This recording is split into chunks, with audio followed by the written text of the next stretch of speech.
નમસ્કાર, આપ જોઈ રહ્યા છો TV9 અત્યાર સુધીના તમામ ખાસ સમાચારો સાથે હું છું ઝરણા સોની। સમાચારની શરૂઆત કરીએ એક આગની ઘટનાને લઈને જે સામે આવી છે ભરૂચના દહેજમાંથી, જ્યાં એક ઓર્ગેનિક ઇન્ડસ્ટ્રીઝમાં આગ લાગી છે। જો કે આગ હાલ કાબૂમાં લઈ લેવાઈ છે। ઓર્ગેનિક ઇન્ડસ્ટ્રીઝમાં કોઈ કારણસર આગ લાગી હતી।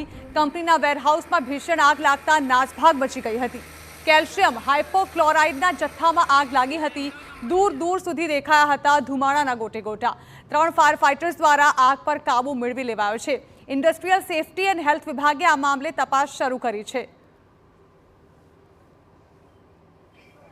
આ અંગે વધુ માહિતી સંવાદદાતા અંકિત મોદી પાસેથી મેળવીએ। અંકિત, આગની ઘટના સામે આવી હતી એક ઓર્ગેનિક ઇન્ડસ્ટ્રીઝમાં, જો કે ત્યારબાદ તેને કાબુ લઈ લેવાઈ છે। જાણવા માંગીશું શું હતી ઘટના અને આખરે કઈ રીતે આગ કાબૂમાં આવી? જી, ઓર્ગેનિક ઇન્ડસ્ટ્રીઝ કંપની દહેજમાં આવેલી છે, તેમાં આ આગની ઘટના બની હતી। કંપનીના વેરહાઉસમાં કેલ્શિયમ હાઇપોક્લોરાઇડનો જથ્થો હતો, જેમાં આ આગ ફાટી નીકળી હતી। ખાસ કરીને જોવા મળે તો આને એક હીટિંગની પ્રોસેસ ચાલી રહી હતી, તે દરમિયાન આ આગ લાગી હોવાનું અનુમાન લગાવાઈ રહ્યું છે।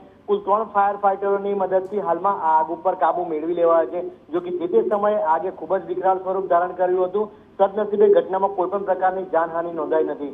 ઘટના બાબતે ઇન્ડસ્ટ્રીયલ સેફટી એન્ડ હેલ્થ અને પોલીસ સહિતની એજન્સીઓએ સ્વતંત્ર તપાસ શરૂ કરી છે। જી બિલકુલ અંકિત, આભાર। તો 3 ફાયર ફાઇટર્સ દ્વારા ભારે જહેમત બાદ આખરે જે કંપનીમાં આગ લાગી હતી તેના પર કાબુ મેળવી લેવાયો છે।